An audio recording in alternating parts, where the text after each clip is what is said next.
mau pakai HP atau mau pakai tethering.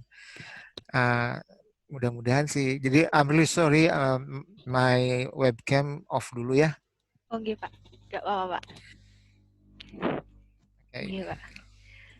Kalau gitu sebelum kita memulai acara pada malam hari ini, biar lancar, insya Allah nggak mati lampu lagi.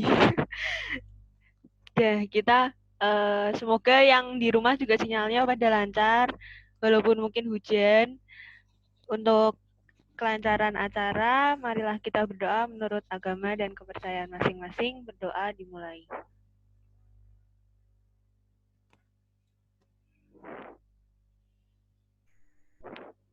Berdoa selesai. Untuk Pak Dani, monggo Pak, silahkan dimulai kelasnya Pak.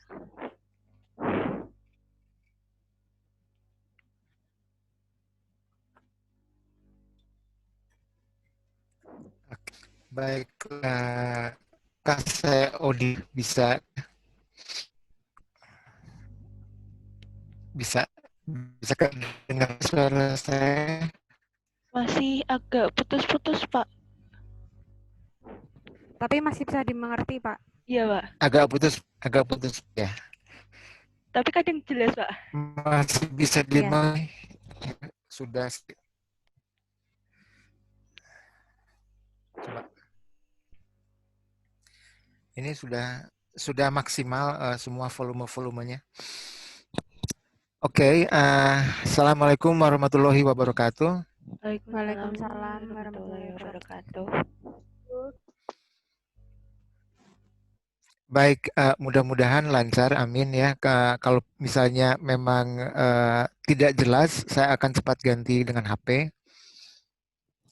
Karena di sini saya pikir justru pertemuan kita itu paling penting sekarang ini, ya, karena memang untuk storytelling ini ada beberapa hal yang harus kalian ingat dan juga mungkin saya ingin kalian giliran mempraktekinnya, mungkin akan saya tunjuk. Sebelum kita ke ke slide, ke PowerPoint, saya ingin sedikit mereview atau merekap apa yang sudah kita diskusikan kemarin, 2 hari yang lalu. Saya akan persingkat ya, mudah-mudahan jelas bahwa pertama, storytelling dalam bahasa Inggris udah jelas, bahasa Inggris kalian harus komunikatif. Bahasa Inggris kalian harus komunikatif. Nah, apa itu komunikatif? Komunikatif itu, remember, ada kata communication, artinya kalian harus menceritakan pesannya kepada pendengar. In other words, kalian tidak boleh bercerita pura-pura tidak ada orang. Jadi, kalian harus melibatkan orang dan bisa menggambarkan semua kejadian lewat kata-kata dan membantu pendengar untuk membayangkannya, melibatkan emosinya, memberikan berbagai macam aksentuasi untuk dramatisasinya. Jadi itu diperlukan tidak hanya bahasa Inggris yang baik, tapi juga kosakata yang sangat banyak. Bagaimana caranya? Cara yang pertama, kemarin saya sudah share slide saya tentang bagaimana sih cara berbahasa Inggris yang bisa dipahami, yang bisa acceptable. Jadi yang harus kalian yakinkan bahwa when you tell a story in English, artinya your English must be acceptable to people who speak English all around the world. Tidak hanya orang Amerika, tidak hanya orang Indonesia, tapi juga all around the world. This means that kalian harus hati-hati dalam menggunakan kata-kata. Bagaimana caranya memperlancar kita dalam berbahasa? Very easy. Kita banyak mendengarkan. Tidak cukup cuma sekali. Ratusan kali, ribuan kali. The more you listen, ya, maka otak kiri kalian akan dibentuk dan membuat semacam program atau sistem language tersendiri. Sehingga kalian betul-betul otomatis dan secara natural ketika berkata-kata. Kayak itu ya. Kemudian masuk pada storytellingnya. Remember, storytelling itu bukan seperti drama yang naskahnya kalian hafalkan, kemudian baru kalian ucapkan, act out ya. Act out itu mengaktingkan ya di film atau di panggung. Kalian sudah hafal, baru mengaktingkan. Itu adalah namanya to act out a line atau drama. Dalam cerita ini kalian harus bercerita, bukan bukan bukan seperti teater, tapi bercerita lewat kata-kata. Itu yang pertama. Yang kedua, ketika kalian bercerita, bukan mengurutkan kejadian. Jadi ada bedanya storytelling untuk kepentingan BAP. BAP itu adalah amit ya, ada kejadian kebakaran dan kalian sebagai saksi dan kalian harus urutkan kejadiannya, mau tidak mau kalian harus bercerita dari A sampai Z. Dan polisi itu akan banyak bertanya, menginterogasi ya. Itu namanya BAP. Itu pun sama sebetulnya storytelling. Oke, itu mengurutkan kejadian yang logis. Tetapi dalam hal ini, storytelling dalam hal ini, kalian bukan mengurutkan kejadian. Tetapi membagi apa sih yang sangat menarik dalam cerita tersebut. Apa yang paling menarik dalam cerita tersebut? Munculnya konflik. Munculnya konflik. Konflik itu adalah ekspektasi ya melawan kenyataan.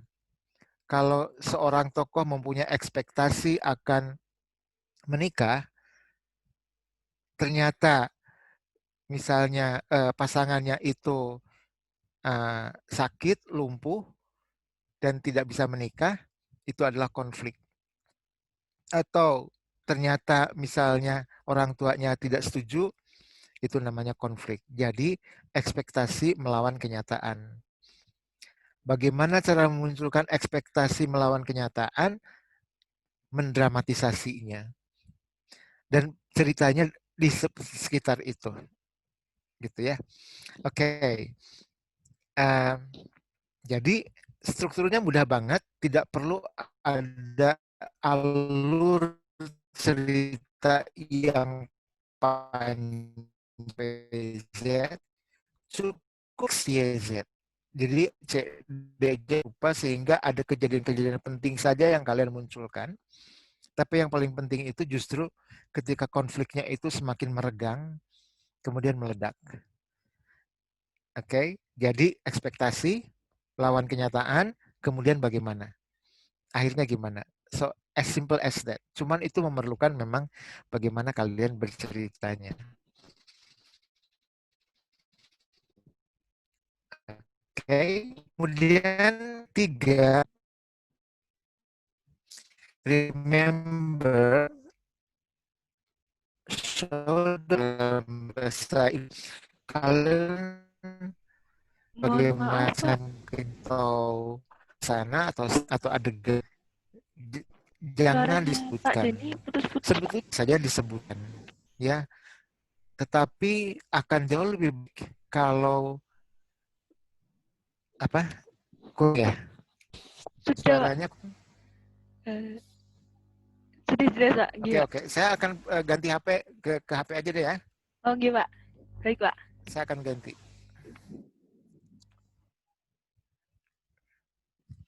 Bentar. Wait. Saya akan ganti aja. Baik, Pak. Wait.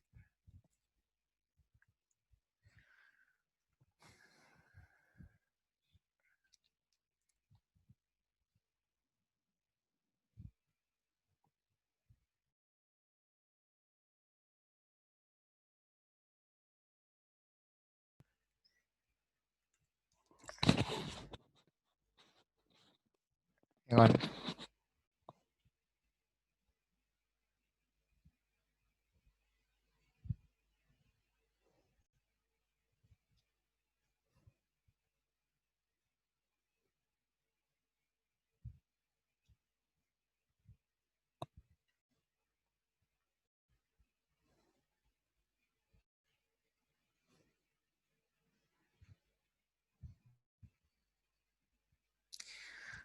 Oh my God. Wait.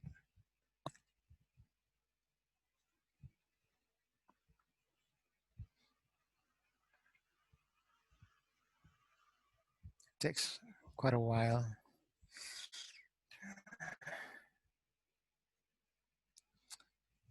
Wait.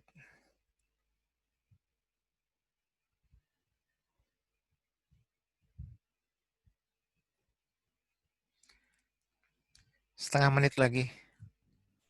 Because I have to download. I have to download. I'm sorry about this. Pak, maaf izin mau share link buat absen ya, Pak? Oke, ya, sure, oke. Ya.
Tiga, 4, 5, 1, 8, 2, 7, 5, 1, 8, 3, 9.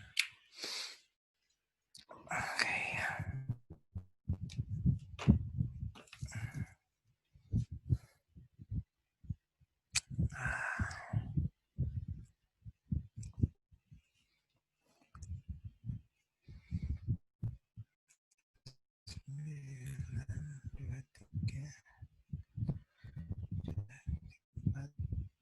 Satu, 8, 2.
Okay. Can you listen to me now? Am I audible? Am I audible? Iya, Pak.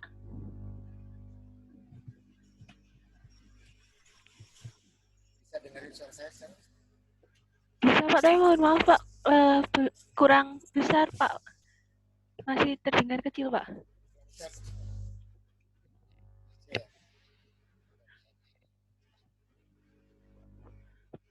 Pak, maaf, untuk akun Bapak yang satu mungkin bisa di-mute, Pak. Bapak pakai yang HP Bapak, Pak.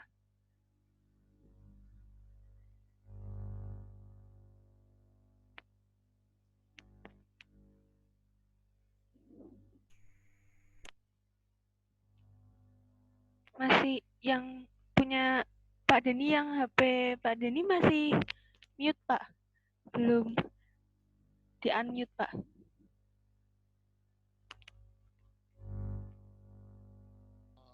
Okay, what about now?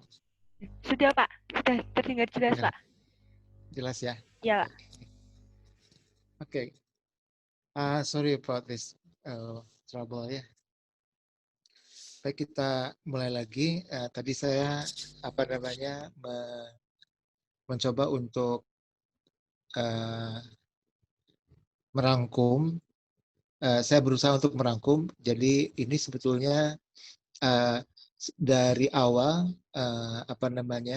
slide saya sampai kemarin itu sebetulnya saya ingin bercerita tentang saya ingin mengatakan kepada kalian bahwa ketika kalian bercerita ya, bahasa Inggris kalian harus sudah siap. Karena bagaimanapun bagaimanapun banyak banget ketika kalian mengungkapkan kejadian-kejadian itu, kalau kosakata kalian itu terbatas, maka kalian akan stuck di situ. Jadi ini ada semacam barrier-nya gitu. Jadi kalian sebetulnya tidak usah dengan kata-kata yang terlalu sulit ya. Tetapi ketika kalian punya banyak kata, banyak ungkapan dan sudah terlatih, maka itu akan memudahkan sekali. Oke. Ada 3 hal yang harus kalian perhatikan. The first thing is, ketika kalian bercerita, kalian bukan mengurutkan kejadian.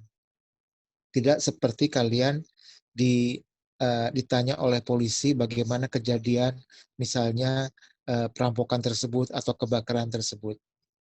Diurut dari A, B, C, dan seterusnya. Ketika kalian bercerita, kalian itu harus bercerita memunculkan konfliknya, mendramatisasi konfliknya. Oke? Dan kalian harus interaktif. Interaktif artinya kalian harus nyadar bahwa kalian itu didengarkan orang. Kalian itu didengarkan orang. Maka orang itu harus dilibatkan. Tidak bisa kalian hanya berkata-kata tetapi tidak melibatkan orang. Tidak melibatkan pendengarnya atau audiensnya. So you have to involve the audience. Gitu. Nanti mungkin saya akan kasih contoh. Oke. Nah, kembali tadi ya, harus bercerita bukan mengurutkan kejadian. Kemudian harus memunculkan konflik dan dramatisasinya. Jadi strukturnya ialah ada ekspektasi, ada kenyataan, dan akhirnya seperti apa. As simple as that.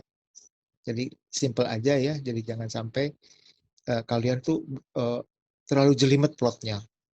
Kalau terlalu jelimet, rasanya jadi hilang. Rasa ceritanya jadi hilang. Kayak gitu.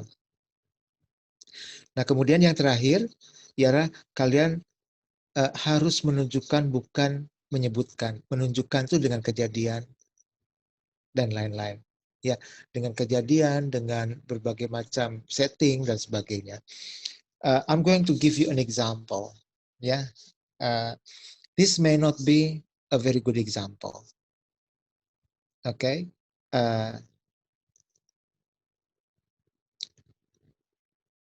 Okay, are you ready? I'm going to tell you just a very short story. She was ready now. She had his birthday present, something he had been wanting to have. and she knew he would be very happy on his birthday. She knows that she's been going steady only for a few months, but the love had grown so much and so deeply. So she decided to give him a surprise.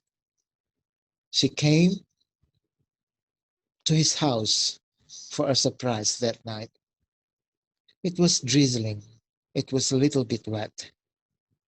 As she arrived, she parked her motorbike a little distant from his house.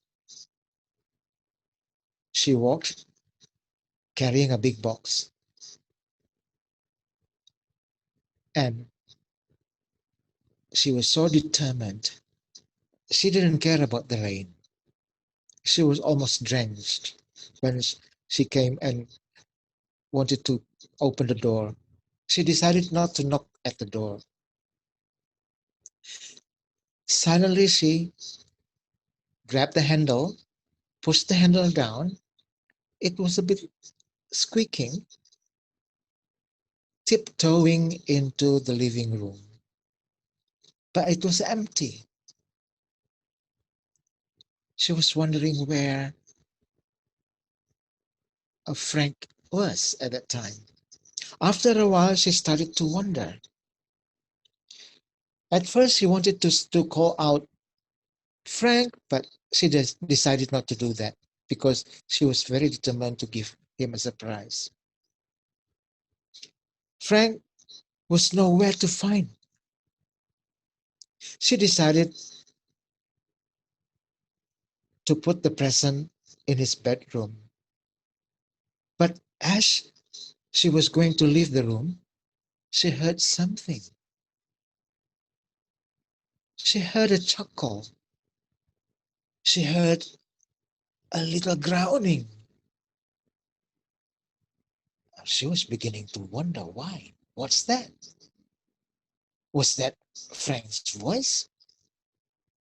She couldn't recognize that. So she rushed out from the house, but she couldn't find anyone. The rain was still falling quite hard, and there was a full moon. And she heard another groan. This time, she heard like a wolf. Could it be Frank? Or was Frank about to give her another surprise or a prank? But she never wanted to give him a prank. She really wanted to give a surprise because it's his birthday. Oke, di situ ceritanya ya. Nah, apa yang sudah saya ceritakan di situ, itu membuat semacam regangan. Seharusnya membuat regangan. I don't know whether you can understand that or not. Tapi itu satu adegan, saya dramatisasi. Saya dramatisasi sehingga pendengar akan terus ada apa ini, ada apa ini, ada apa ini, kemudian nanti ada punch-nya gitu. As I told you, kadang-kadang seorang storyteller itu hampir sama dengan stand-up comedian. Stand-up comedian itu strukturnya kan ada orientation-nya, ya, ada introduction-nya, orientation, kemudian ada pivot, ya, kemudian ada punchline-nya, seperti itu. Nah, sama, hampir sama. Seorang pencerita atau storyteller itu dia harus mau membuat build up-nya, build up regangannya, kemudian punch-nya seperti apa gitu. Jadi bukan bercerita yang terlalu jelimet plotnya. Seharusnya 5 minutes is enough, 3 minutes is enough. Tapi rata-rata dalam lomba itu 10 menit. Kadang-kadang ada yang setengah jam. Ya, it depends on the story. Gitu. Oke ya. Nanti kita teruskan. Mari kita sekarang langsung saja. Lalu apa sebetulnya yang diperlombakan ketika storytelling ini ada dalam lomba? Oke, di sini ada kalau slide-nya itu kalau kalian terus ke bawah ya, ada storytelling in competition.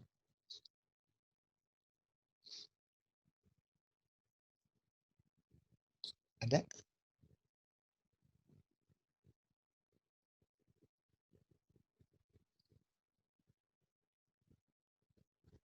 Oke. Nah, karena kenapa jadi ada competition, padahal storytelling itu awalnya kan cuma mendongeng begitu aja.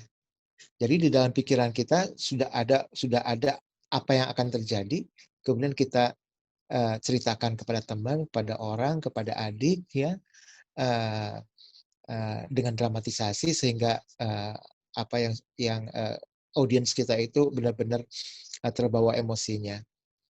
Oke, lalu apa sih dalam kompetisi itu? Nah, dalam kompetisi karena ternyata storytelling ini banyak tantangannya.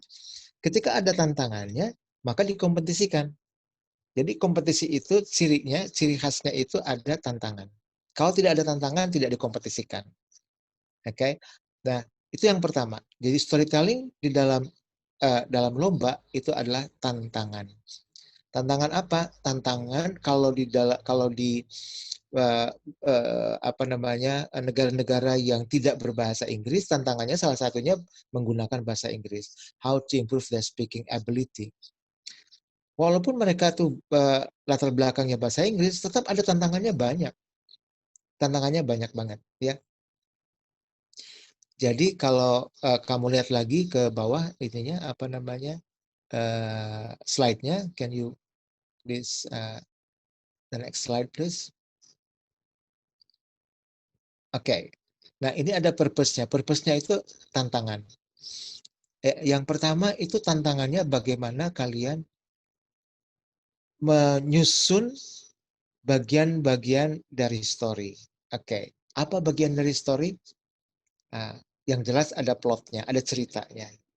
Remember, sekali lagi, tipsnya adalah, satu tip dari saya, ketika kalian storytelling, itu plotnya jangan jelimet. Ya, plotnya jangan jelimet. Awal, kemudian konflik, kemudian pecah. Nah, tetapi ketika di dalam konflik ini kan meregang. Dan kalian, disitulah tantangan kalian ya untuk mendramatisasi bagaimana konflik tersebut. Oke? Tantangan yang kedua adalah bagaimana bahasa kalian menjadi komunikatif. Oke? Saya sudah bilang kemarin bahwa ketika kalian menggunakan bahasa Inggris atau bahasa apapun itu adalah one package. One package, satu paket. Paketnya apa saja? Oke, paket bahasa itu sendiri. Bahasa itu di dalamnya itu ada grammar-nya, ada vocabulary-nya, berbagai macam ada di situ. Itu satu paket. Tapi kalau bahasa itu sendiri tidak cukup. Yang paket yang kedua adalah bagaimana bahasa itu bisa mendeliver, bisa bercerita. Lewat bahasa tersebut bisa menggambarkan, melukiskan, mendramatisasi. Oke? Itu adalah apa namanya? Makanya di dalam bahasa Inggris disebutnya itu involving atau evoking imagination. Bagaimana si juri bisa ikut juga membuat imajinasi dari kata-kata tersebut. Di dalam paket tersebut tidak hanya bahasa yang digunakan untuk melukis, tapi juga non-verbal language. Non-verbal language itu para language ya, bahasa tubuh kita, bagaimana ekspresi wajah kita, kemudian bagaimana apa namanya ada yang harus cepat, ya, ada yang harus lambat. Misalnya kalau kita lambat dan misalnya dan anak itu kemudian pelan-pelan mendatangi batu besar yang dingin. Tiba-tiba ada ininya, ada intonasinya, ada itunya ya, dan tiba-tiba di belakang dia sudah berdiri raksasa besar. Saya agak volumenya agak dinaikkan, ya. Nah itu yang namanya dramatisasi dan itu yang namanya satu paket. Satu paket apalagi? Satu paket ialah gesture kita, tangan kita, tubuh kita, ini namanya dinamika. Bukan berarti kita harus misalnya tiba-tiba dia menangis. Nah, tiba-tiba dia menangis dan kemudian kita nangis misalnya, itu namanya acting out. Tidak selalu harus seperti itu. Ya, ini kita menggambarkan menangis nih. Dan tiba-tiba anak itu matanya berlinangan dan dia terseduh-seduh, misalnya gitu ya. Gitu. Atau menggambarkan orang yang jatuh. Kalau kalian mengacting out kan, kalian harus jatuh. Tapi itu bukan storytelling. Ya, kalian boleh ada act-nya, ya, ada gimmick-nya, tapi tidak selalu harus jatuh.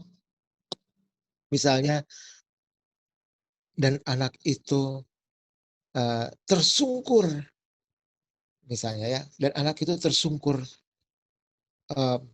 ke arah rel kereta api dan lututnya mengenai rel itu dan dia merasa sakit atau seperti apa, dan diterangkan gitu dengan kata-kata. Oke, kalian tidak usah harus jatuh. That is what I mean by apa namanya gimmick. Gimmick boleh. Gimmick itu adalah bagaimana kita apa namanya tubuh kita, ya, kemudian apa namanya. Ini juga gimmick ketika kita mengatakan misalnya antara dialog antara raksasa dengan anak kecil. Anak kecil itu misalnya, dan anak itu berkata kepada raksasa, "Hei, raksasa, saya tidak takut sama kamu." Kemudian raksasa tertawa terbahak-bahak. Anak kecil, kamu itu apa? Kamu itu adalah sarapan saya. Misalnya, ya, itu boleh. Itu namanya gimmick. Tetapi kalian tidak selalu harus membuat theatrical movement. Seperti itu ya. Oke. Nah, itu menjadi challenge bagaimana kalian menggunakan bahasa itu satu paket. Oke. Oke. Nah, di sini sudah ada involving the listener's imagination, using correct tone, intonation, voice pitch, using non-verbal gestures such as eye contact, body gestures, dan sebagainya. Nah, kenapa para juri itu akan mengetahui ketika kalian itu benar-benar menghafal? Akan ketahuan kalau ada beberapa hal yang tiba-tiba dia macet. Tiba-tiba dia seolah-olah mengingat lagi. Nah, kalau mengingat lagi, aduh dia lupa apa. Kemudian ada beberapa hal yang dia lupa harusnya kejadiannya seperti ini, kemudian kejadiannya seperti itu. Itu adalah bahayanya ketika menghafal.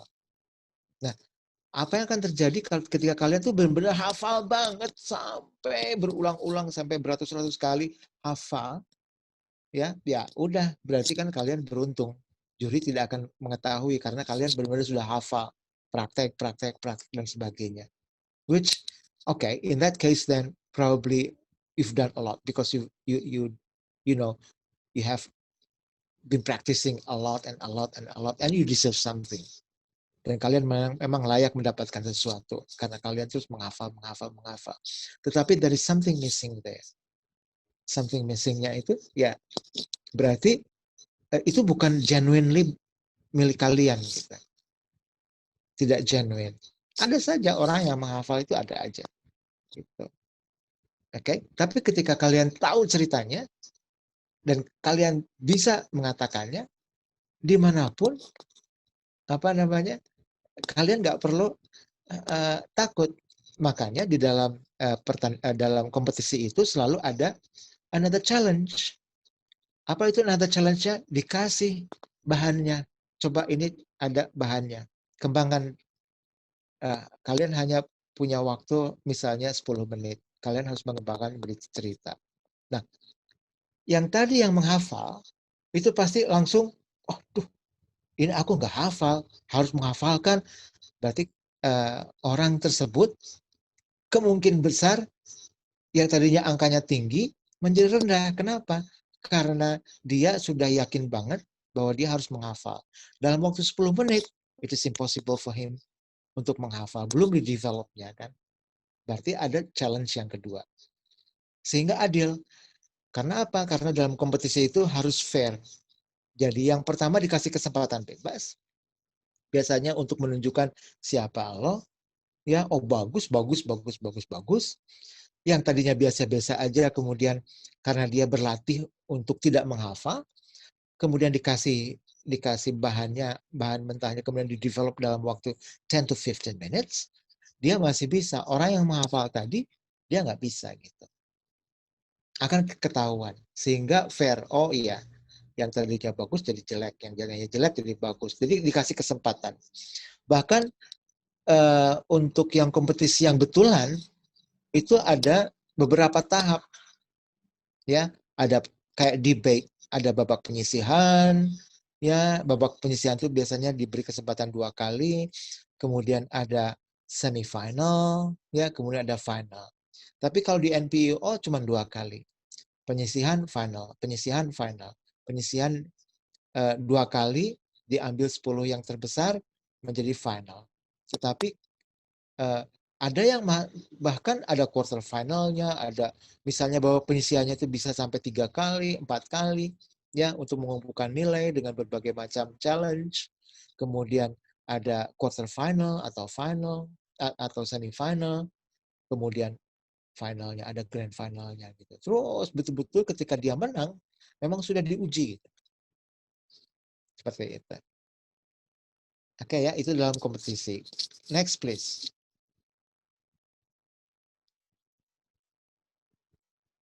Nah, ketika kalian berlomba, berarti kalian juga harus mengetahui bagaimana sih si juri mengevaluasi kita. Nah, juri, remember, juri itu sudah mendapatkan kriteria apa yang dinilai. Jadi juri tidak boleh seenaknya. Juri tidak boleh seenaknya.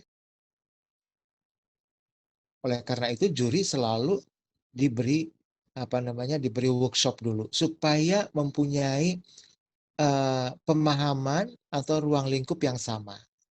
Kenapa? Karena juri pun datang dari satu belief yang berbeda.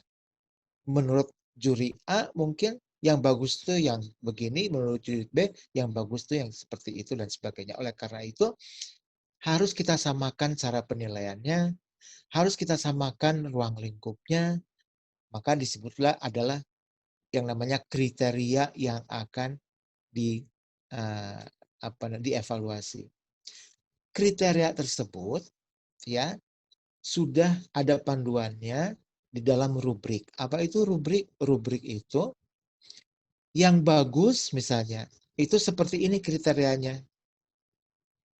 Yang bagus. Misalnya yang bagus itu antara katakanlah 80 sampai 100 nilainya, range-nya itu misalnya yang seperti ini, seperti ini, seperti ini. 80, 70 seperti ini, dan seterusnya. Sehingga di dalam ruang tersebut, ketika dia bagus, ada yang mengatakan 82, ada yang mengatakan 85, ada yang mengatakan 83, tetapi perbedaan itu hanya sekitar itu gitu. Tidak pernah yang satu misalnya 80, yang satu 60. Nah, kalau ada 80 dengan 60, berarti yang kita sebut disparity. Disparita itu adalah perbedaan persepsi. Nah, juri tidak boleh ada perbedaan persepsi yang begitu banyak. Siapa di sini yang pernah jadi juri debat atau yang ikutan debat di sini siapa? Ada? Ada yang pernah, guys? Siapa kira-kira? Apa? Oh, Komisa. Komisa. Ya. Oh, belum pernah. Belum pernah. Gila. Oke. Anyway, maksud saya begini. Oh, Dewi Sarah, Pak. Dewi pernah ya? Dewi, mana Dewi? Oke. Gimana? Maaf, Oke. keren. Ya, oke. Maksud saya gini, saya ingin menggambarkan bagaimana kalian harus melihat penjurian sebagai peserta. Karena biasanya kalian yang akan mengadakan lomba storytelling misalnya, dan kalian menjadi pesertanya, dan baik kalian itu menang atau tidak, tetapi kalian akan menjadi juri, itu akan lebih bagus daripada orang yang belum pernah jadi peserta gitu. You know what I mean?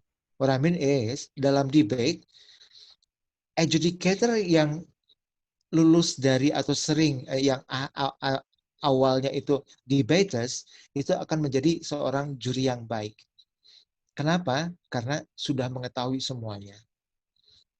Oke. Nah, juri di dalam storytelling itu hampir sama dengan debate. Tidak boleh ada parity atau perbedaan yang besar. Parity itu adalah kesamaan, disparity itu perbedaan. Jadi, kalau range-nya itu misalnya 70 sampai 76, maka tidak ada yang misalnya yang satu 50, yang satu 70. Juri itu harus ada di daerah yang sama. Oke, nah seperti itu ya. Jadi saya malah I'm really expecting bahwa kalian mengadakan storytelling contest ya via online.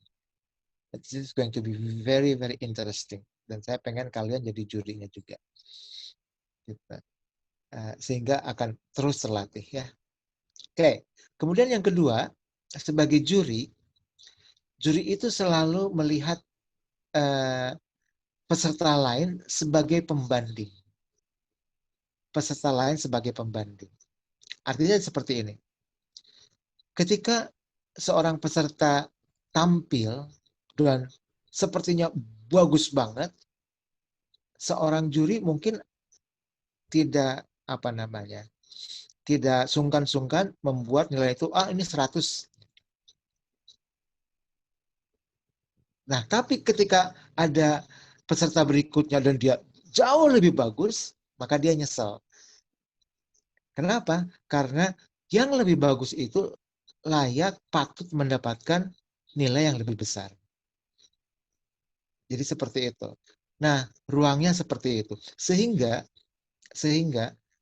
peserta itu adil banget. Adil banget. Jadi kalau ketika dia itu bagus, tapi ada yang lebih bagus, maka range-nya itu harus ada. Semakin banyak kita menjuri, akan semakin tepat, accurate, dan sharp analisis kita. Kemudian penilaian kita juga akan lebih sharp. Seperti itu. Jadi kalian juga harus jadi juri dan juga harus jadi peserta. Oke ya. Nah, itu adalah how to judge. Nanti mungkin kalau kalian mau mengadakan storytelling contest ya di Polynes, online storytelling contest misalnya, boleh kalian tarik bayarannya seadanya, misalnya berapa, 20.000, 50.000, it's okay, tapi itu menjadi semacam sesuatu yang sangat berharga bagi kalian. Dan itu bisa kalian buat sedemikian rupa, ada beberapa tahap, misalnya ada tahap preliminary round, ya, bahwa dia orang harus misalnya mengumpulkan video cerita dengan durasi 7 menit misalnya ke YouTube misalnya gitu. Kemudian juri-jurinya diundang untuk menilai. Yang akhirnya nanti bisa langsung dilombakan lewat Zoom seperti ini gitu. Ada Zoom di situ, kemudian ada juri-jurinya.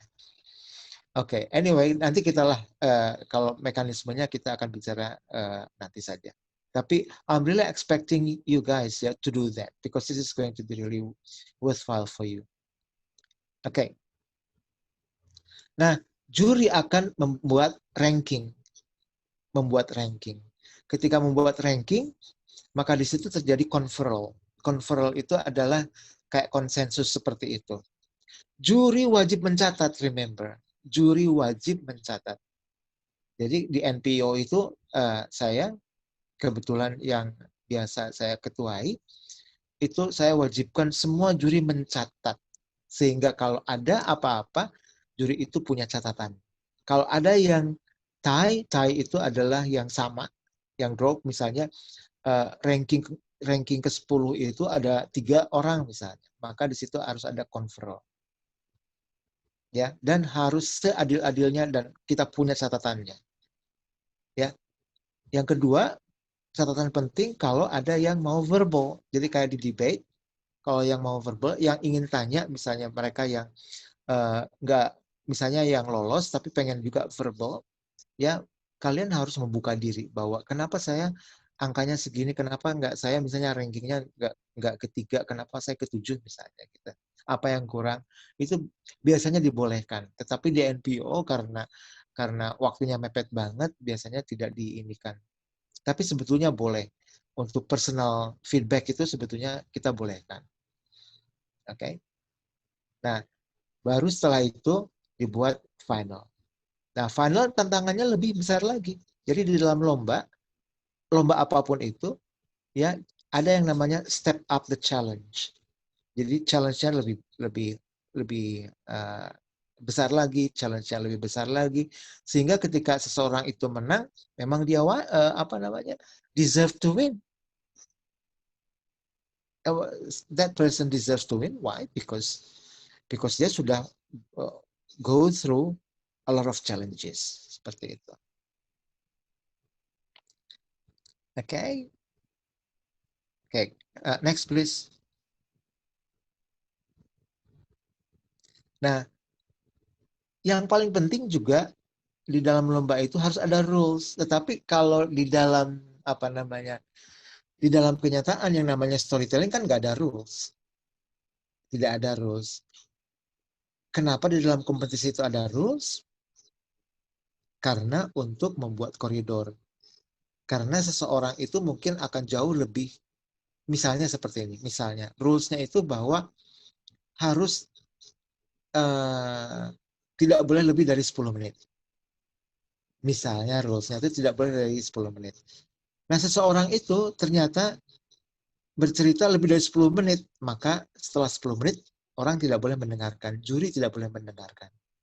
Yang 10 menit itu walaupun dia belum selesai, yang akan dinilai hanya 10 menit. Karena rules-nya 10 menit. Kebayang nggak kalau tidak ada rules? Kalau tidak ada rules, itu mungkin ada yang 15 menit. Yang 15 menit mungkin jauh lebih menarik. Ya, yang 20 menit misalnya jauh lebih menarik. Tidak ada rules.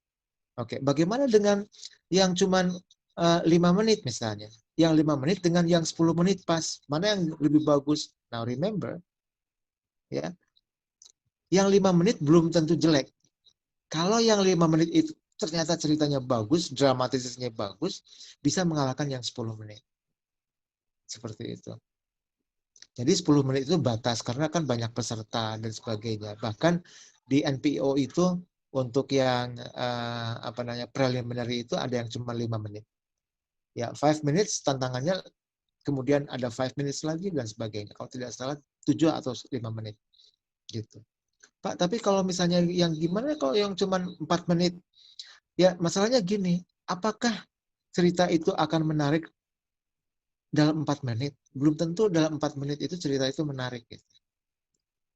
Mungkin dia udah lengkap, tapi mungkin kurang, karena dia kurang waktu. 4 menit udah selesai. Ya, jadi biasanya normalnya itu, kalau 10 menit itu normalnya 7 menitan. Seperti itu. Tapi tidak dinilai misalnya jadi jelek. Jelek itu bukan karena waktunya itu cuma 3 menit, tapi dalam 3 menit ceritanya mau bercerita apa, tidak ada dramatisasinya. Jadi yang dinilai itu karena tidak ada dramatisasinya, jadi yang nilainya jelek, bukan karena 3 menit. Oke, nah itulah yang namanya framework. Kemudian yang kedua, kenapa harus ada rules? Ya untuk fairness, karena yang namanya kompetisi itu harus fair. Tidak boleh ada konflik sedikit pun. Misalnya saya sudah, walaupun saya orang Polban, oke, Tapi saya sudah kenal banget misalnya Era. Udah karena Era baik banget ya. Kemudian saya tiba-tiba misalnya harus menjudge Era. Nah, kalau saya punya katakan keterikatan dengan Era, keterikatan emosi dan sebagainya, berarti saya sudah ada konflik. Saya tidak boleh ngejudge Era sama sekali. Karena apa? Karena bisa bias. Nah, dalam judgment itu tidak boleh ada konflik sedikit pun. Tidak boleh ada konflik sedikit pun. Jadi kalau misalnya contohnya Era itu memang ternyata ada hubungan erat dengan saya dan itu saudara saya dan itu adalah dan sebagainya. Tapi saya bersumpah saya harus as objektif. Jadi berarti saya harus objektif. Tapi apakah yang lain percaya enggak bahwa saya objektif atau enggak? Nah, yang lain belum tentu percaya. Era mungkin percaya bahwa saya objektif menilainya. Ternyata Era bagus. Ya saya bilang kalau Era bagus ya bagus. Tapi orang lain, kan Era itu dekat dengan Padani. Dia tuh saudaranya, ya pantas saja menang. Nah itu pun menjadi konflik. Gitu. Oke, jadi itu tidak boleh. Oke ya, jadi ada frameworknya. Sehingga dalam kompetisi ini storytelling akan lebih challenging. Gitu. Next slide please.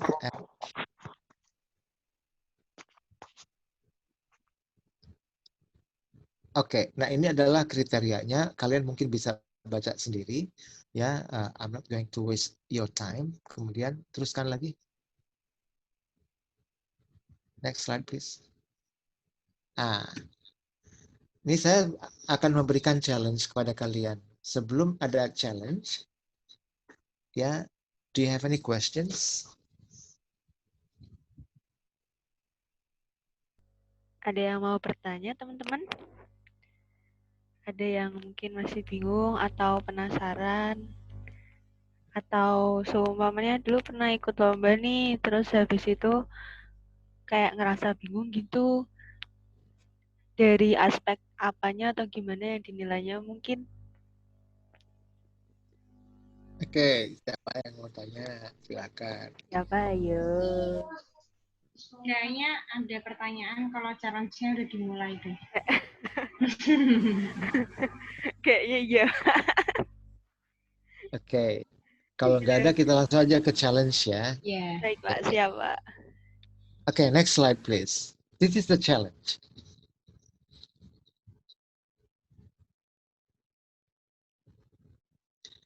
Oke, nah sekarang saya pengen kalian membuat bercerita mendadak, spontaneous. Oke, nah tapi sebetulnya boleh kalian mengambil dari cerita yang kalian tulis, tetapi kalian nggak boleh baca. Why? Karena kalau baca, everybody can do it, even little children can do it. Nggak boleh baca. Oke? Pokoknya ada yang di benak. Yang saya inginkan ialah cuman sedikit saja dramatisasinya saja. Seperti yang tadi saya contohkan. Yang tadi saya contohkan belum sampai meledak. Tapi membuat kalian berpikir, ini kira-kira si Frank itu apa kok tiba-tiba kemana, tiba-tiba ada, dan misteri itu semakin meregang, dan itu akan saya ledakan misalnya dalam satu hal. Seperti yang barusan saya contohkan saja seperti itu. Oke, saya hanya bisa memberikan waktu persiapannya 3 menit. Oke, saya hanya memberi waktu 3 menit. Tidak usah terlalu panjang-panjang. Oke, tidak usah terlalu panjang-panjang. Kalian boleh yang agak yang sedikit komedi juga boleh. Misalnya ya terserah kalian. Oke. Tapi please don't have hard feeling nanti kalau saya mereviewnya. Orang yang menerima challenge dialah menjadi pahlawan dari grup ini. Karena akan dijadikan contoh kasus dan bisa dipelajari oleh kita semua. Siapa yang mau? Ayo. Kalau enggak, saya tunjuk. Kalian tidak selamat ya. Tidak akan selamat dari challenge ini. Iya, Saya akan siapa menunggu. yang mau? Ayo. Mungkin ada yang mau men-challenge dirinya sendiri malam ini. Boleh Silakan. banget. Apa Atau ayo? mungkin kita kasih waktu 3 menit dulu Pak untuk berpikir. Saya pakai timer. Oke. 3 menit untuk ngapalin juga, ya Tir. Oke. Jangan sampai 3 cuma menit berpikir. ya buat ngerancang. Ya, ya. Ini spontan, Oke. 3 spontan menit aja ya. dimulai dari spontanitas. Ya. Oke. Oke. 3 menit dimulai dari sekarang ya.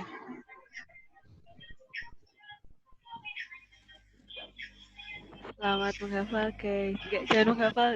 Selamat merancang, Dan guys. selamat mencari konsep, mencari ide. Selamat mencari ilham, guys. Semangat.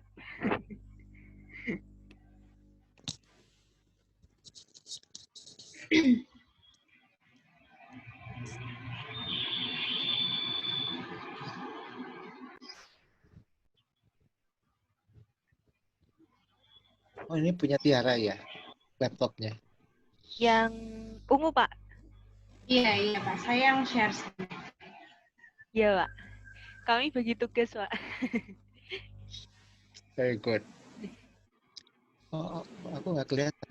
Oh, gitu kamera.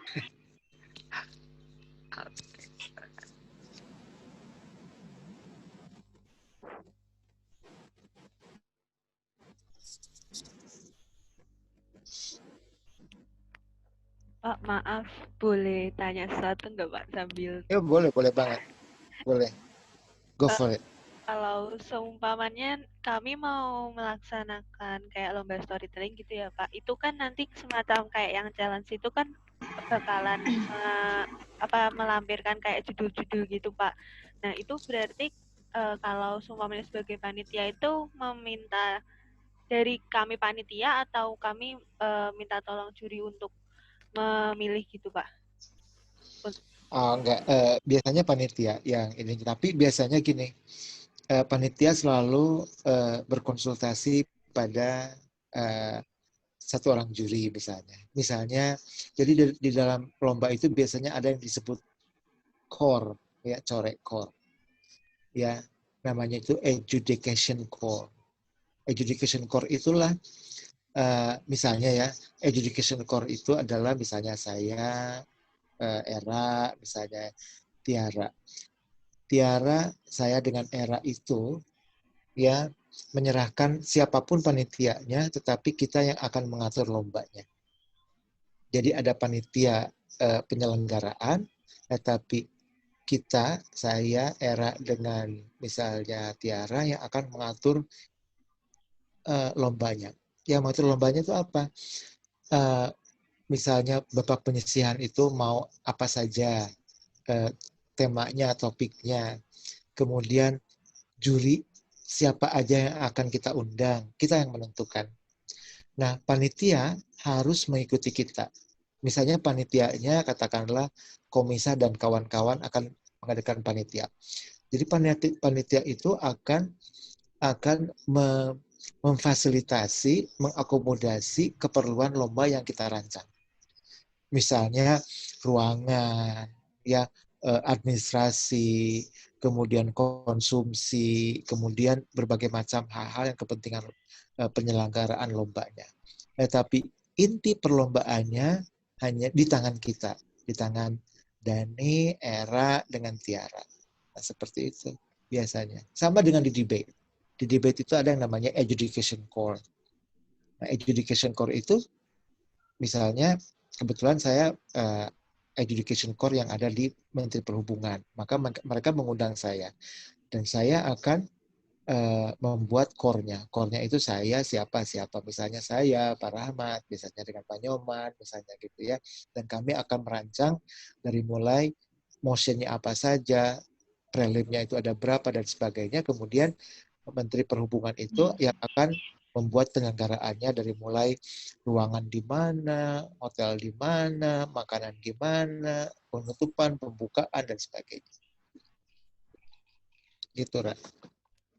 Oh, Oh, gitu, Pak. Jadi kalau berarti untuk mekanisme penilaian nanti antar juri untuk itu ya Pak, ada kayak Ya, saling ada, komunikasi ya Pak, diskusi gitu betul ya Pak. banget.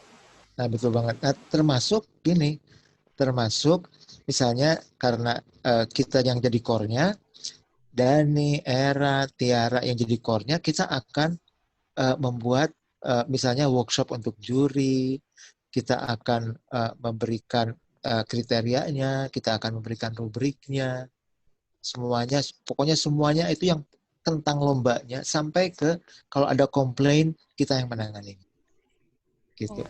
Sampai kita menentukan untuk yang prelim ini jurinya si ini, si ini, si ini.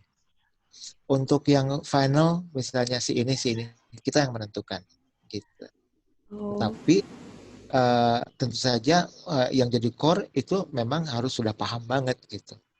Harus sudah paham banget. Jadi kalau misalnya nanti Era dengan Tiara sudah paham banget, maka kita bisa jadi core.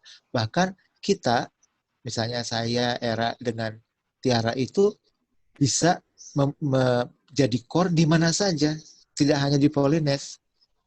Ya, misalnya katakanlah karena kita sudah berpengalaman jadi core lomba storytelling di mana-mana, kemudian misalnya katakanlah di Lombok itu ada misalnya storytelling SMA, misalnya tingkat SMA. Mereka mengundang saya, ya saya bawa Era dengan Tiara ke Lombok. Gitu. Kita yang punya paketnya semuanya. Nah, kalau kamu mau, kita bisa mencoba. Karena saya punya paketnya. Misalnya, saya punya perangkat rubriknya ada semuanya ada. Gitu. Nah, kalau mau, saya nanti akan share dengan kalian boleh. Ya, jadi ini bukan hal yang apa namanya, yang rahasia-rahasiaan. Tetapi tentu saja ketika kita masuk ke dalam core, maka ada yang namanya kode etiknya. Kode etik itu Era tidak boleh sama sekali menjadi spoiler bagi siapapun. Jadi kita harus benar-benar kayak bertiga ini, Tiara, Era, dengan saya, itu benar-benar tidak bisa, even ke juri-juri juga. Jadi kita yang menentukan, tapi kita pasti fair. Seperti itu. Oh, gitu Pak. Tapi kalau seumpamanya untuk bentuk lombanya Pak, kan kayak semacam tadi Bapak bilang kita bebas nih Pak. Jadi kan mungkin peserta bisa menghafalkan. Terus yang nanti kami diberi story, terus habis itu 10 menit menghafal, 10 menit memahami itu juga dari juri Pak. Ya, nanti kita atur apa kira-kira yang biasa terjadi di lomba-lomba internasional. Jadi jadi ada mekanismenya, ada mekanisme lomba. Mekanisme lomba yang memang tidak hanya di Indonesia, tapi juga di internasional karena sudah teruji. Jadi tidak bisa sembarangan kita membuat semacam aturan sendiri misalnya. Nah, ini yang terjadi di Indonesia adalah bahwa storytelling ini dibuat kompetisi-kompetisi kecil-kecilan, tetapi mereka tidak tahu aturannya. Banyak sekali kok. Saya pernah diundang juga di satu universitas, ternyata panitianya memberikan aturan sendiri, dan kemudian aturannya itu sama sekali tidak fair, tidak teruji gitu. Jadi kayak lomba, kayak kalian misalnya mau lomba volleyball, ya volleyball di mana-mana di seluruh dunia sama gitu. Lomba sepak bola ya sama semuanya gitu. Lomba debate format apa? Misalnya British Parliamentary atau Australasian dan sama sebenarnya di mana-mana gitu. Nah, kita yang akan menangani itu meyakinkan bahwa mekanisme format itu harus sesuai dengan memang yang sudah teruji gitu. Oleh karena itu, Era dengan Tiara harus saya latih sehingga betul-betul tahu persis bagaimana mekanismenya. Supaya memang fair, kita menjaga fairness. Seperti itu, Ra. Kalau saya akan senang hati ya, membagikan semuanya ke Era. Apapun ya yang saya punya, saya senang banget ya. Tidak usah main harga-hargaan. Pokoknya Silakan aja. Oke, Pak. Terima kasih banyak, Pak. Terima kasih banyak Pak. Ya. Udah Udah 3 nih, menit nih. Udah Pak. Udah 3 3 menit, menit. Pak. Oke. Iya, Pak. Udah, Oke. udah lebih. Oke, siapa nih? Siapa sekarang? Ayo, siapa? Ayo. Kayaknya kalau ditanya siapa nggak ada yang maju deh. Tunjuk aja Pak. Siapa ya? Biar lebih dramatis. Mendramatisasi. Berapa itu? Biasanya saya kan susah ya. Sekarang gini aja. Sekarang ini ada 18 orang itu dengan saya 2 orang ya.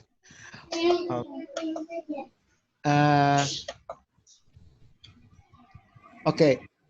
Saya pengen Era melihat ke layar laptopmu. Sekarang Iya, tanggal Pak. berapa? Tanggal berapa sekarang? Sekarang tanggal 14. 14. Betul, Pak. 14. Hitung dari atas ke bawah peserta yang ke-14 ya, Pak. Baik, Pak. Siap, Pak. Berarti tidak termasuk Pak Denny ya, Pak? Kan Tidak ini termasuk. saya. Ah. Turun ke bawah. Oh ya, Pak. Siap, Pak.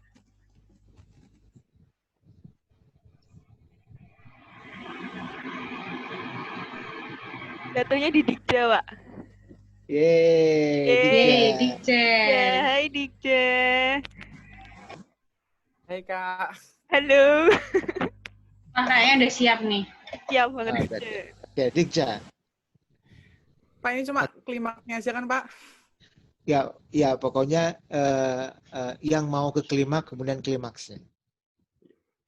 Ceritanya yang kemarin nggak apa-apa ya Pak? Nggak apa-apa, nggak apa-apa. Okay. And then, after I knocked his door, he opened that door. Then how surprised he was when he saw me standing in front of his room with gripping the axe. Without any wasting time, I immediately stuck the axe in his head repeatedly. He screamed for a short time, but after that, he died because he had a very bad injury in his head. Then I just laughed on him. Dah, Pak. Oh my God, sadis banget. Oke. Okay, thank you. Oke, thank you so much ya. Thank you so much. Thank you, Oke. Dikja. Saya akan memberikan contoh bagaimana kita mengevaluasinya ya. Tapi setelah ini nanti ketika ditunjuk satu orang lagi, saya pengen seseorang yang ditunjuk itu bercerita lagi, tetapi kalian harus mau dievaluasi oleh teman kamu sendiri dan kamu harus tunjuk siapa yang mengevaluasinya. Ini adalah contoh saya mengevaluasi Dikja ya. Oke, yang pertama. Dari sisi konflik. Oke, karena ini memang di tengah-tengah, jadi nggak kelihatan kan konfliknya apa. Ya, tetapi walaupun tidak kelihatan konfliknya, ini mungkin adalah sesuatu ketika dia stabbing X ya, kapak itu dihujamkan ke kepalanya, itu adalah sebetulnya turning point. Turning point itu klimaks banget. Sepertinya memang Dikja bilang tadi, oke, saya klimaksnya aja ya. Jadi di sini tidak kelihatan konfliknya di mana. Saya lupa ketika yang awal-awalnya seperti apa. Tapi yang ekstrak yang barusan Dikja berikan itu ialah langsung klimaks tanpa ada konfliknya. Which is okay ya, nggak jadi masalah ya. Please don't have hard feeling. Nah, biasanya akan lebih bagus kalau misalnya memang dramatisasinya ada di stabbing the axe, ya, kalian harus sedikit membuat sesimpel mungkin membuat introduction-nya atau orientasinya ke konfliknya. Oke, misalnya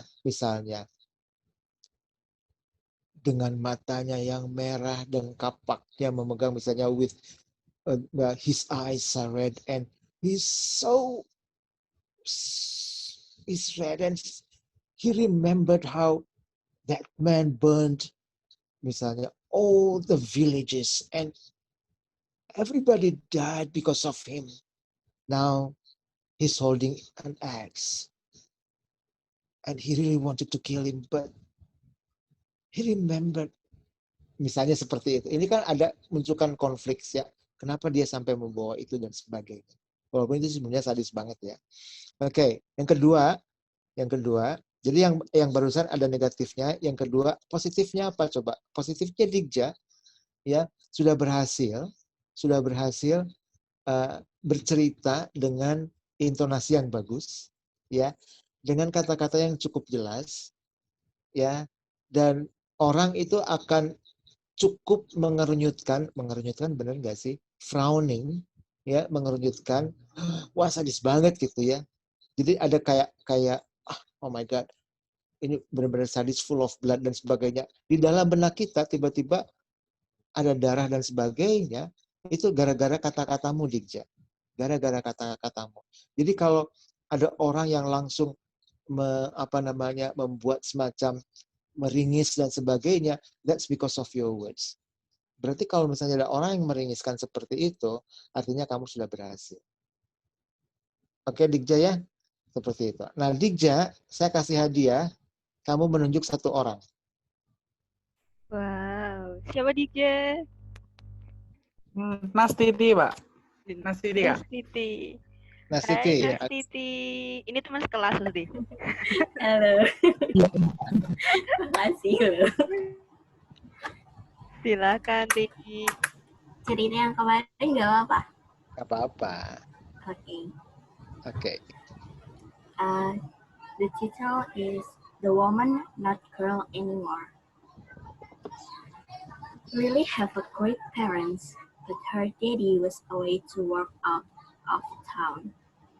She thought that if there was not her daddy, she could be free to go out with her friends. And she went out at night. Of course, she has her mother's permission. In the middle of the night, Lily not yet to come home because she was go out with her friends. Until, where are you from? Mommy asked with the hands on her waist. Oh, damn, you scared me, Mom. Did you know what time is it? I know, but look at me. I'm not a child anymore. But you are a woman, Lily. While half screaming. Lily sighed and told to her mom, Listen me, Mom. I can handle myself. I'm a woman, not a girl anymore. So, give me a time to go out with my friends. I'll give you your time with your friends. But this is too much, Lily. And finally, Mommy screaming for the first time to her toddler. And Lily walked straight to her room, slammed the door, and cried until she fell asleep. The next day, she didn't want to leave her room and just locked herself in the room. She didn't want to out from her room because she felt hurt that her mother had yelled at her. And finally, her mom knocked on her daughter's bedroom door and apologized. For the first, Lily was not to open the door. Her mother poked her until finally the door opened and they cried until making up for each other. Thank you.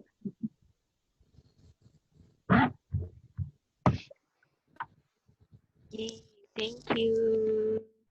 Oke, thank you very much Nastiti. Oke, saya pengen Nastiti menunjuk siapa yang akan mereview. Dan orang yang mereviewnya tidak boleh bias. Do you know bias? Bias ya. Kan Nastiti itu teman aku misalnya gitu. Aku nggak mau misalnya nggak mau membuat Nastiti sakit hati, kasihan dia, misalnya nggak boleh gitu. Justru kalau kamu terlalu apa namanya menyembunyikan sesuatu, oke, kamu nggak sayang sama Nastiti. Kalau kamu sayang sama Nastiti, kamu harus membuat Nastiti lebih baik lagi. Sekarang Nastiti silahkan tunjuk siapa. Komisa. Komisa. Komisa, oke, Komisa. Hai Komisa. Where are you, Komisa? Hai. Halo. Tadi nggak kedengaran soalnya hujannya lebat. Oh, Kamisa. Hujannya lebat ya, Kamisa. Nggak sama sekali nggak kedengaran. Berapa persen kira-kira? Kedengaran tapi macet-macet. Ya, memang di sini juga ada yang macet-macet sedikit sih. Ada yang terutama yang terakhirnya memang macet-macet. Iya, Pak. Oke, nggak apa-apa. Nastiti, Komisa belum berani memberikan review. Siapa kira-kira Nas? Ini siapa? Random ya, Pak. Gak apa-apa.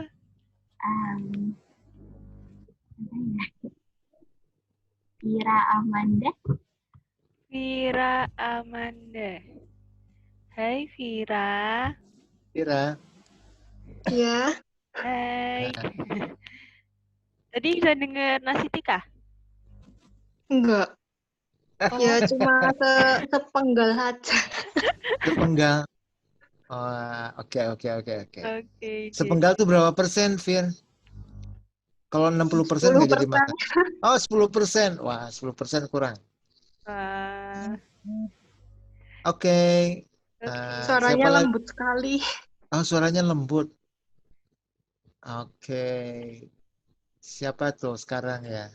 Siapa, Pak? Kira-kira, Pak? Oke. Yang kedengaran lebih dari 50% siapa? Siapa ayo yang kedengaran lebih dari 50%? Yoga deh, Yoga denger nggak? Yoga, iya Yoga belum kelihatan. Hai Yoga. Halo. Hai. Yoga. Halo. Dengerin nggak? Halo. Dinasti. Gak denger ya, Kak? Aku buat cerita gitu. Kamu mereview, ya, menilai, memberikan komentar cerita yang barusan di ama Nastiti. Nastiti kan cerita. Menurut kamu gimana? Komentarin. I'm sorry, sir. Aku tadi ngarang cerita ini lagi. Oh, tadi Yoga lagi ngarang cerita.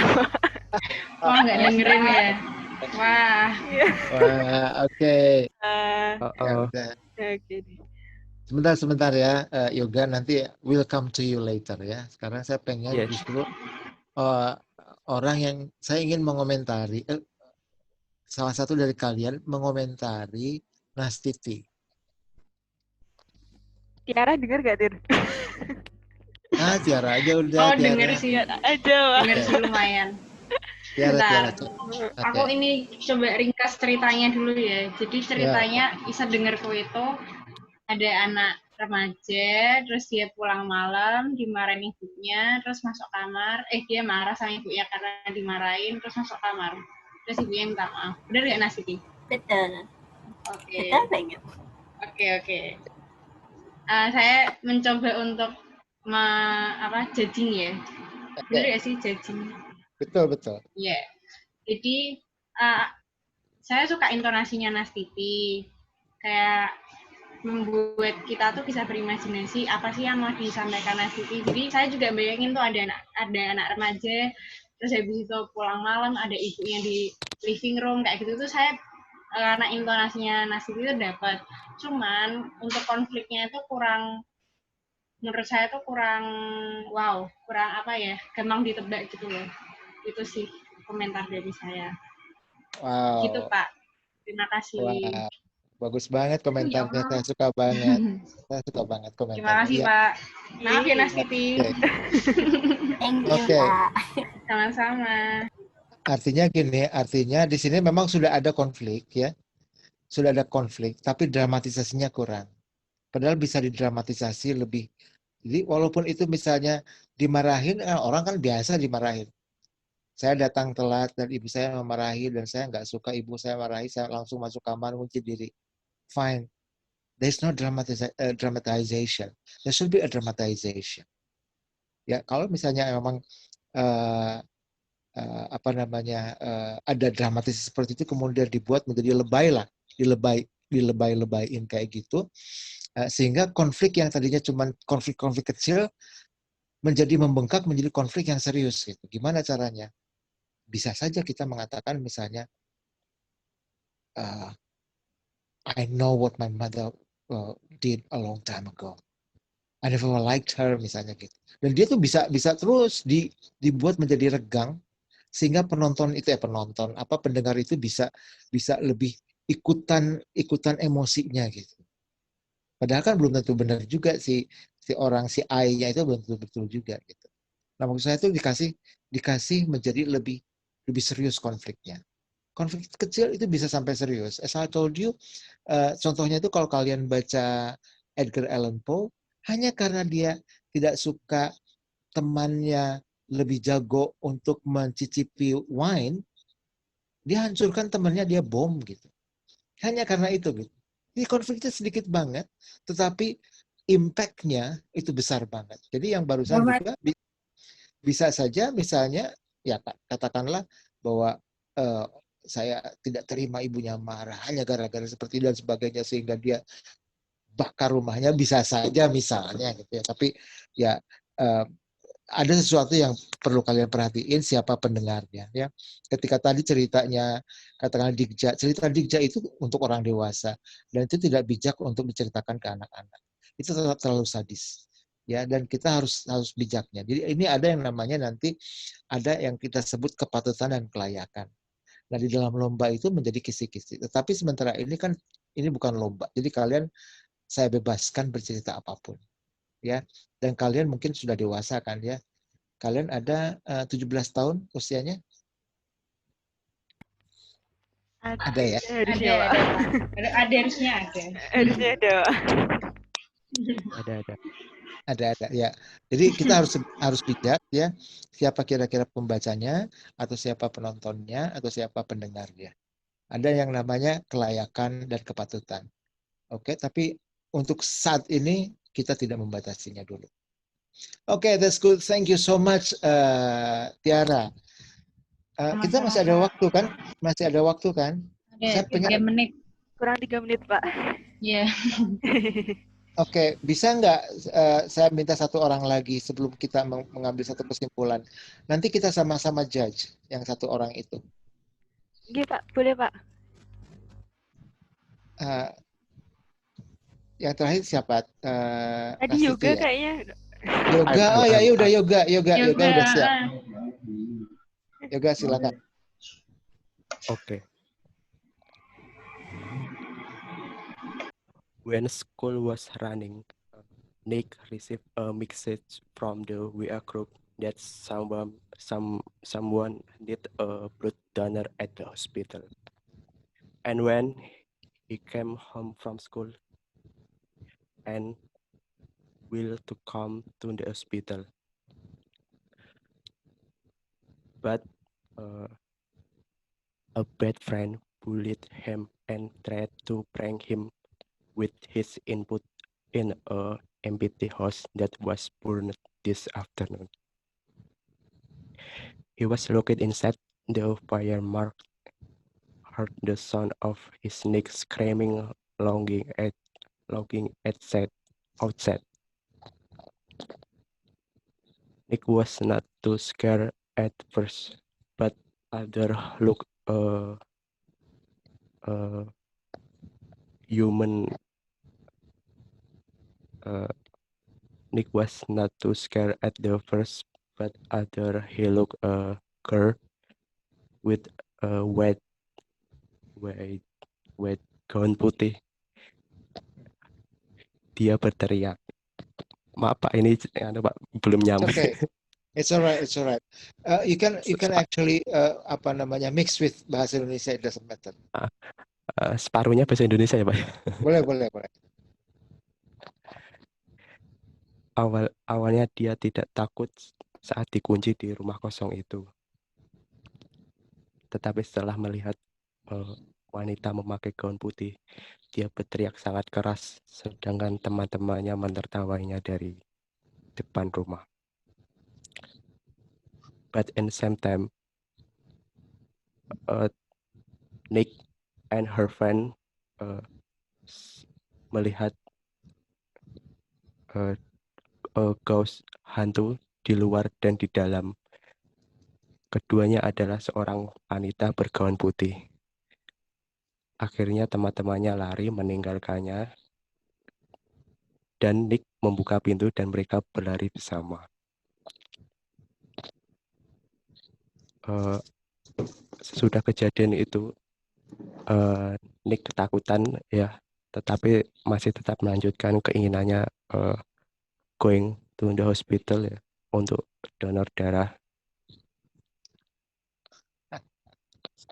Dan ternyata kedua yang ingin didonorkan darah oleh Nick adalah kedua wanita yang wajahnya sama persis seperti yang terlihat di rumah kosong itu.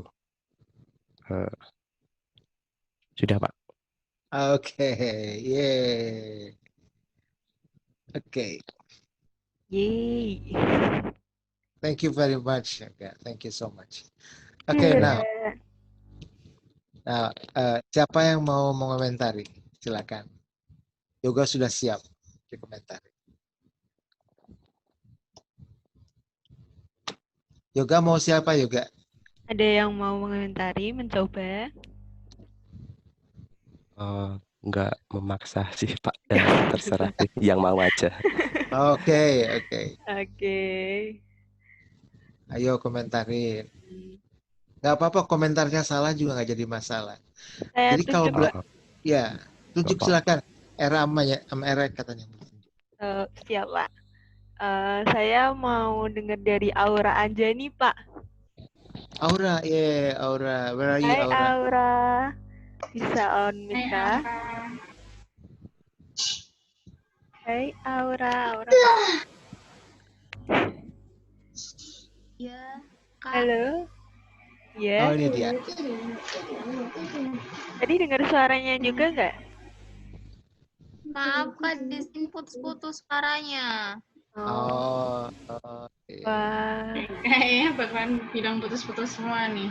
Mbak Era denger gak? Era denger sih. Nah, boleh tuh. Yara balas dendam. Oke. Enggak, kok nggak balas dendam, kan kita belajar sama belajar. Bener Pak, nggak apa-apa sih Pak. Anda Kak, canda. Nggak apa-apa. Saya nih Pak. Era. Iya Pak. Mbak Era boleh kan Mbak? Mbak. Boleh. Mbak Era boleh kan Pak? Boleh. Siap Pak. Kalau menurut saya sebenarnya untuk intonasi dari yoga itu sudah dapat Pak. Cuman mungkin karena yoga on the spot, jadi baru membuat dan langsung menceritakan. Jadinya mungkin ada yang, kan kadang kalau kita buat cerita itu kan ada yang error sedikit Pak, karena terlalu bertele atau gimana. Nah itu kayaknya yoga kayak ada sesuatu yang harusnya nggak kayak gini, ternyata harusnya diganti tapi udah diceritain, ya udah kayak gitu. Kalau saya ngejudge-nya ya Pak, maksudnya dari dengar yoga. Terus kalau untuk semacam grammar dan lain-lain, saya sebenarnya juga nggak jago Pak, tapi saya bisa paham maksudnya yoga, dan menurut saya sudah mencoba itu sudah sebuah keberanian yang besar, langsung ngomong dan jelasin ceritanya padahal baru selesai, itu benar-benar saya apresiasi lah Pak. Itu hebat banget Pak. Terus untuk mungkin semacam apa, kalau untuk jalan ceritanya, saya tadinya nggak nyadar Pak kalau itu tentang donor darah. Maksudnya mau ke hospital untuk donor darah. Itu tadinya tuh mikir dulu Pak. Cuman setelah terakhir, oh paham akhirnya Pak. Sebenarnya untuk ceritanya menurut saya agak sedikit bisa ditebak, cuman out of the box juga sih Pak soal donor darah itu Pak. Cuman masih bisa itu sih Pak, didramatisasi lagi sedikit gitu Pak, biar lebih seru lagi Pak. Iya gitu Pak, kalau dari saya seperti itu Pak. Oke, betul. Jadi di sini ada yang saya akan highlight ya, ialah adanya punch. Jadi yoga sudah mencoba berusaha untuk membuat punch, yaitu donor darah ternyata donor darahnya itu dari mana dan sebagainya. Nah itu kan ada sesuatu yang di luar ekspektasi kita sebagai pendengar, di luar ekspektasi kita sebagai pendengar. Nah kelihatannya memang konfliknya begitu subtle ya, subtle itu halus banget. Konfliknya dimunculkan begitu subtle. Yoga lebih memberikan highlight yaitu dari berbagai dari intonasinya supaya intonasinya juga akan memberikan vibe yang scary vibe-nya sudah dapat ya. Nah, kemudian ada punch-nya. Nah, mungkin ini kita juga bisa ada yang namanya kita katakanlah ada yang namanya conflict development. Tapi mungkin besok akan saya lebih meng-highlight, memfokuskan pada besok itu pada conflict development. Mudah-mudahan kita punya waktu banyak karena besok itu saya pengen ada mungkin 2 atau 3 orang yang bercerita penuh. Nah, jadi besok itu saya akan bicara tentang conflict development, kemudian akan saya ceritakan akan ada diskusi tentang apa yang sudah kalian lihat dari video-video saya yang sudah saya share ke kalian. Kemudian baru ada semacam 2 atau sampai 3 orang yang bercerita penuh. Penuh itu mungkin cuma 5 menit ya. 5 menit bercerita atau mungkin 5 sampai 6 menit. Kemudian kita akan sama-sama dengarkan dan kita akan sama-sama evaluasi. Itu untuk besok. Tapi yang tadi itu yoga seperti itu.